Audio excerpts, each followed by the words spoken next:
Welcome to the World Lens podcast, where this week we are not looking at what's happening in the world through a global business lens, but instead we're looking inward. The World Trade Center Institute is the largest network of globally minded businesses in the Mid-Atlantic, and today we have the pleasure of chatting with one of those members. Nexterus is a full-service supply chain and logistics partner offering customized solutions for businesses. Since 1946, the company has been family-owned and operated.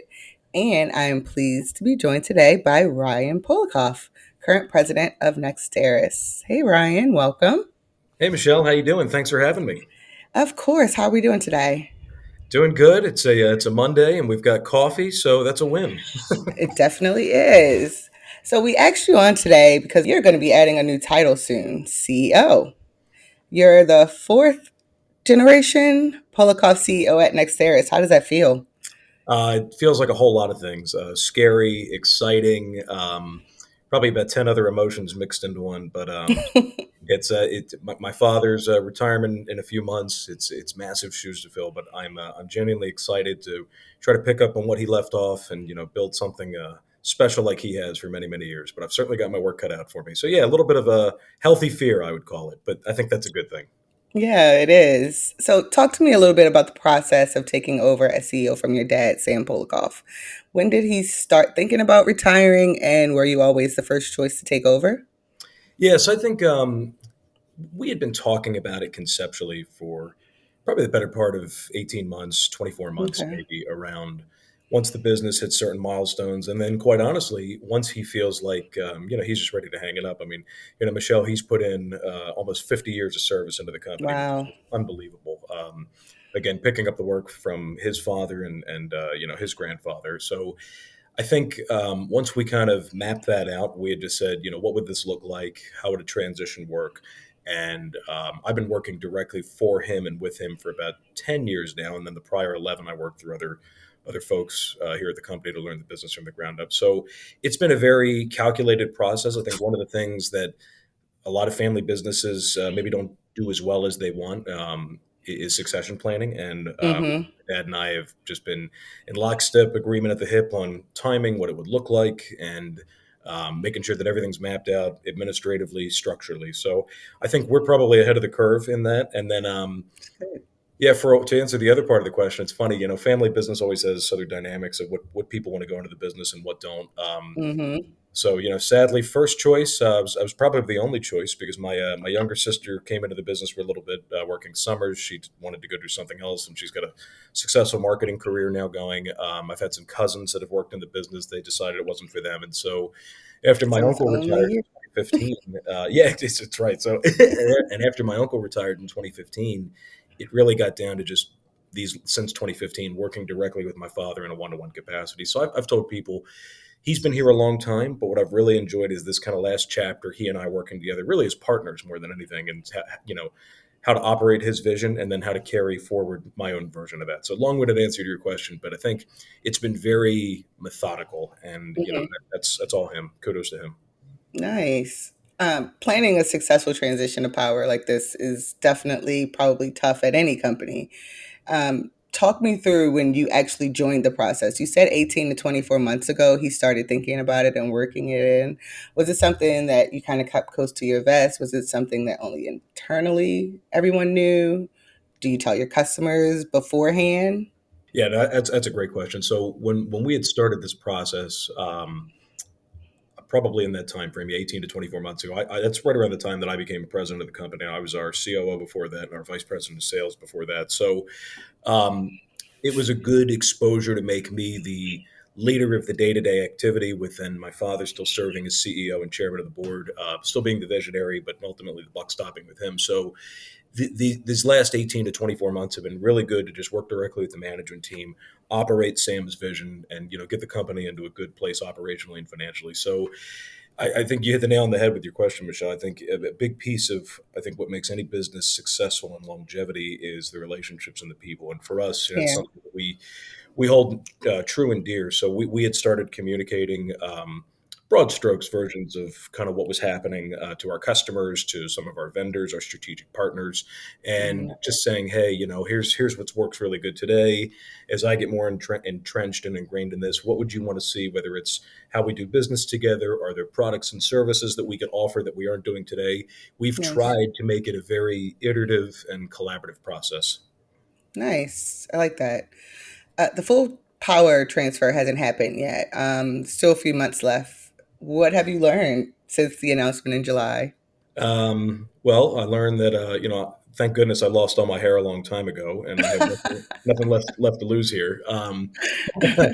All kidding aside, I've learned that trying to elevate my own game to become something that I haven't before, which is really the visionary, and saying, and I enjoy leading projects. I enjoy accountability. I enjoy solving problems. But Hmm. really, it's how do I make that jump? And this is still an ongoing growth process internally for me. How do I make that jump of being, a proficient leader of operations and business development functions, and truly be the visionary and come up with the ideas, the products and services, inspire people. I think what my father's done an amazing job of is resetting our culture, and I've worked really hard with him over the last few years to just bring walls down that had been Hmm. internally, and say, listen, we're all going to talk, we're going to work together. So I think the Nexterus culture is a big piece of it. I think again, opening up that internal voice of the customer, voice of the Nextarian, like we call it internally in our own four walls here.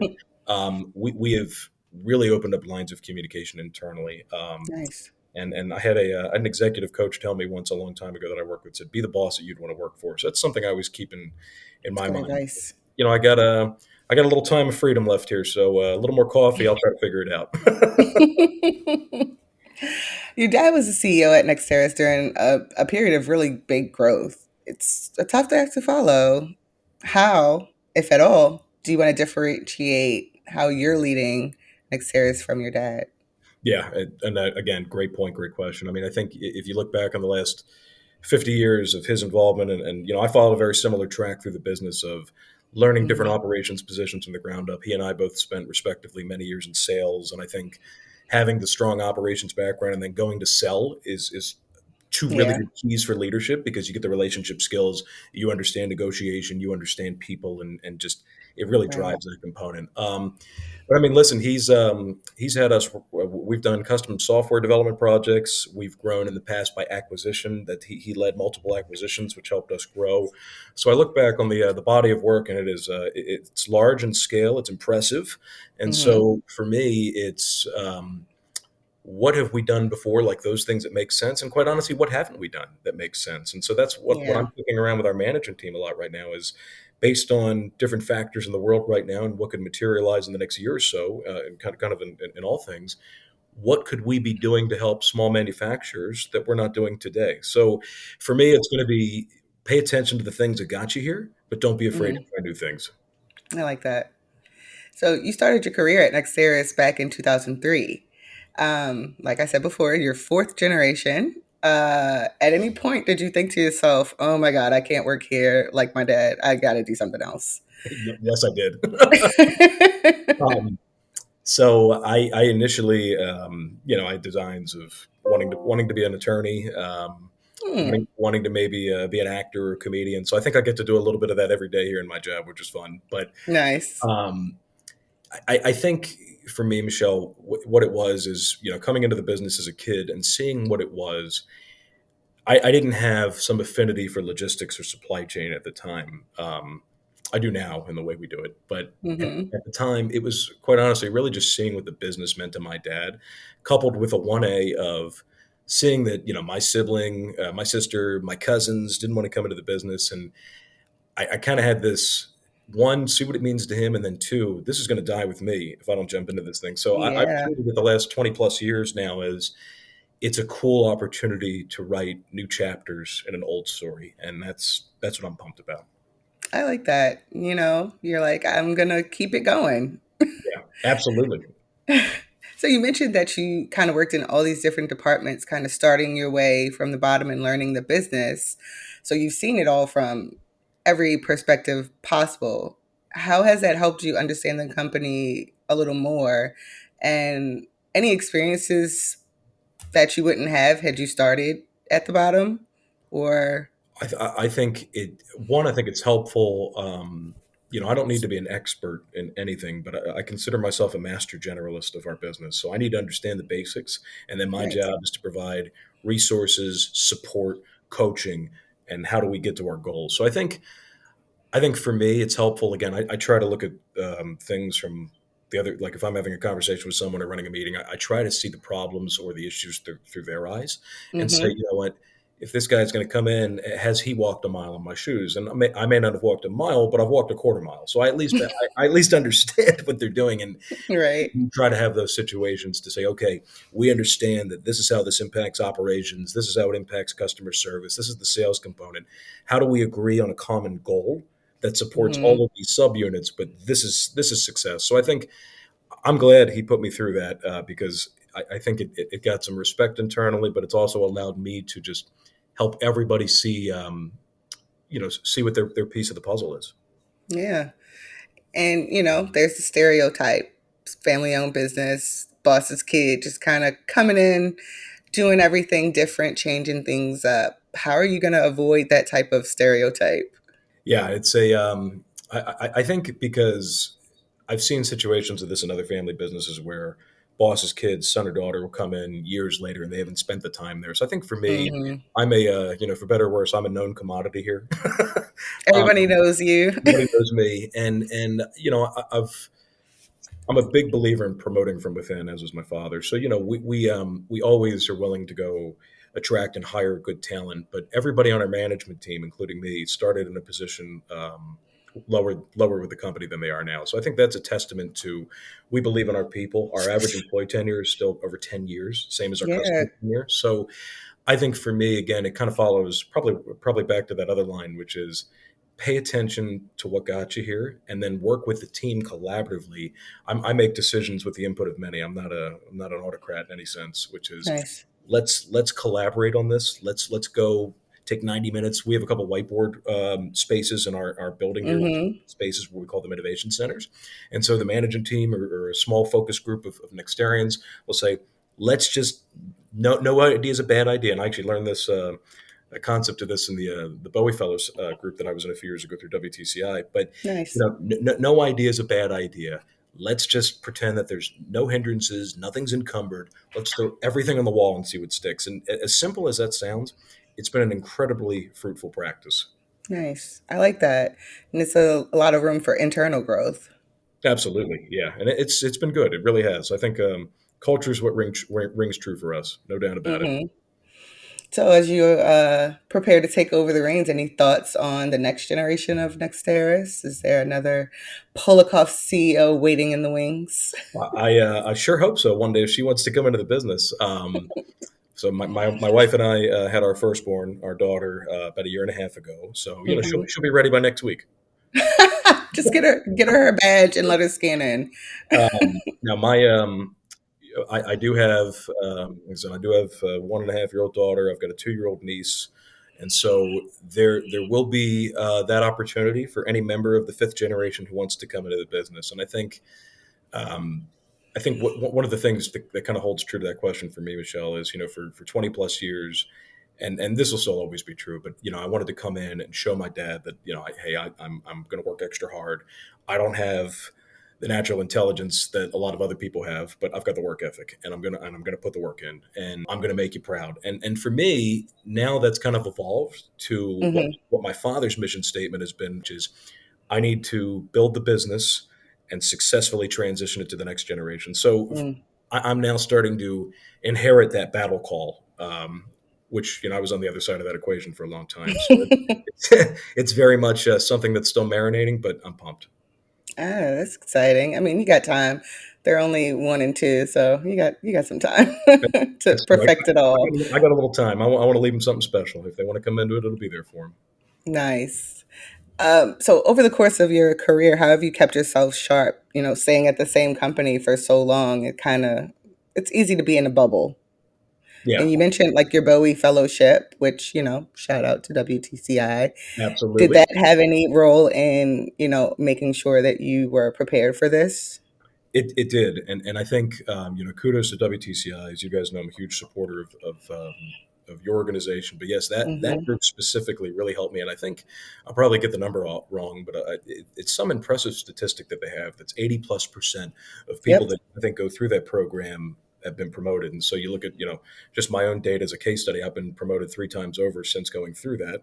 And I know a lot of other people in my class who back in Hmm. 2019 when we were in that together, same thing. So that program was incredibly valuable. Hearing from other leaders, different industries, practices at work, like the whiteboarding exercise, I Hmm. benchmarked that off of something I heard in a session that I learned there. So I think for me, you're right. You have to stay sharp, especially when you're in Hmm. a family business. So whether it's through growth opportunities like that, I've worked with several outside executive coaches who have worked with me on different things of, hey, first time in, making the jump from manager to senior leader, right?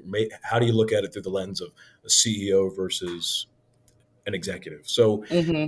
combinations of those things. And then always, my dad told me a long time ago, you can never run a successful business just sitting behind a desk. So you have to go get out Hmm. there, and I try where I can. And my wife is very forgiving, but get out there and just go see people, right? Go to the conferences, see the new technology, make new connections, build on old connections, visit with customers, partners, vendors. So I try to do as much of that as I can while still being present in our office here and leading the day to day. So you're right. I think in this role in a family business, when especially for me in particular, it's really been my only experience. You have to do those things to stay sharp. Yeah. Dad was a smart man. Well, He's is. he is absolutely. So I'm going to shift gears a little bit. Your team at Nexterus, your supply chain experts. So I want to ask about the Key Bridge collapse. Months later, the port is reopened, which is great, and things have gotten as back to normal as possible. But somebody on the inside, how did you navigate such a disruption? Like, was it something that you could have planned for, even though it was kind of like a once in a lifetime event? Yeah, no, that's a great question, Michelle. So, when it happened, obviously we're all surprised. So the first Hmm. goal was operationally to say what cargo is en route through coming in through Baltimore, what's happening locally, regionally in terms of cargo, trucking, everything locally that kind of concerns itself with the Port of Baltimore. And 1A, what can we do right now? And so Hmm. where can we divert? What do we do? So, the Nexterus team worked with a lot of great partners down here locally to where they could reroute, move client freight, make sure that the delays were as minimal and as mitigated as they could be. But to your point, our company is, as you know, an older player in logistics and supply chain, and Right. our core bread and butter service is companies hire us to be that outsourced logistics arm for them. So coordinating and managing transportation A to B. The piece of our business that we're growing is the consultative side. So to come back to the second part of your question, one of the things that we can help companies do is simulate for events like this. So they could have said, "Hey," and we've been doing a lot of this with all the port strikes that have been Yeah. still going on, which is saying, "Hey, if Baltimore's not available for 60 days, what does that mean for me and for my supply chain?" And so we can work with companies to simulate what is possible and say, "Hey, here's the port you bring it into. It goes into this warehouse. Position the inventory this way. Ship it this way." So I think it was one, okay, stuff hit the fan, right? Let's operationally work together and just get through this. And then two, go back and reset and say, hey, if something like this happens again, and again, whether it's a major bridge hub goes out, Yeah. there's a port strike, a pandemic, whatever it is, you can pre-simulate what it would mean if that happened to your supply chain, and you can have the answers to the test. That's the best way. Yeah, and like we mentioned, like these unpredictable once in a lifetime events are happening with more frequency than before, like ever. It's weird, almost like the world's running in the end. And it's I think right now there's just so much going on in the world with Yeah. especially where supply chain touches everything, and I think that's the one business positive I think Hmm. came out of the pandemic is shippers recognize that supply chain plays a really crucial role, and it's not just a warehouse function anymore. Exactly. And so a lot of companies are looking at that and saying, hey, based on, I mean, there's just so many things going on politically, geopolitically, economically, and companies looking to cut costs. We're doing a lot of studies right now for, hey, I've got X amount of distribution centers. Do I really need this many? What would happen if I rip this one out? How much money would I save? Or if candidate A gets in or candidate B gets in, what does that mean for tariffs and how would I react? So that's the part of the business I'm enjoying a lot right now, which is simulating the what if. We're the what if people right now. Yeah. And like basically communicating and sharing your expertise with these people. Like, you may not have thought about this, but this is why I'm here. Exactly. Exactly. So not only are you guys WTCI members, but you're active participants in a lot of our events, including our upcoming State of the Ports event. You're hosting a panel this year, right? I am. Yeah, it's actually the fourth year in a row that I'm hosting the panel. So I Yeah. appreciate you guys not being sick of me yet. Thank you. No, it's great. You want to give us a sneak peek of what you're talking about? Yeah, yeah, absolutely. So we're going to have a really good panel working with the fine folks on your team to round that out. But we're going to have a really good discussion around navigating different pieces of the unknown, kind of similar to the point we were just touching on, Michelle, which is Mhm. so many different things happening in the world that will affect, not just Baltimore, but the country as a whole. And we're going to hear from three very different companies, three very different supply chains on what they're doing, how they see it, how they're going to plan out. But we're going to cover a multitude of exciting topics, again, with everything going on in the world and how supply chain really can be a competitive fuel rod for success versus just something that sits in the background. So it should be a great discussion. Nice. I know we're all looking forward to it. It's one of our big events. Yeah, it's great. Love it.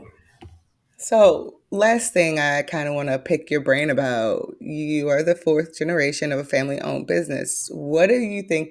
What do you wish you would have been told before being asked to take charge? And have you been able to share that knowledge with any of your peers? Yeah, it's a really good question. I've been fortunate to connect with a lot of other family-owned business leaders of the next generation who probably are a few years younger than me. So things I know now in my mid 30s that I wish I would have known in my early 20s are Mm-hmm. don't look at everything through the lens of one piece. And so for me, while I was mentioning the benefit of coming up through sales, for years, I looked at things just through the revenue lens. So if I had to go back and do Mm-hmm. things again, and when I tell other people who were coming into a family business, hey, revenue's great, but there's a lot of costs to any kind of deal, and you need to appreciate that and understand that. And as hard as it may seem, listen to your father, your mother, whoever the senior generation person is in the company. You're there because of them. And Mm-hmm. I think while my dad and I have a great relationship personally and professionally, I could have certainly done a little bit more listening back in the day. But so to anybody who's in that role, I think just knowing that you're here because of them, of the work that they did, Mm-hmm. they obviously know what they're doing. So take that, use it, forge your own path. Yeah, that's great. It's kind of like I tell my daughter all the time. You don't know everything, but always ask questions. Exactly. Ryan, this was great. Thank you so much for joining us today. It was a pleasure. If any of our listeners want to learn more about Nexterus or connect with you, how can they find you? Yeah, well, thank you for having me. And you can visit us at nexterrace.com or feel free to send me a connection on LinkedIn. Awesome. And thank you all so much for listening. Please visit us online at WTCI.org and follow us on social platforms at WTC Institute. See you all next time.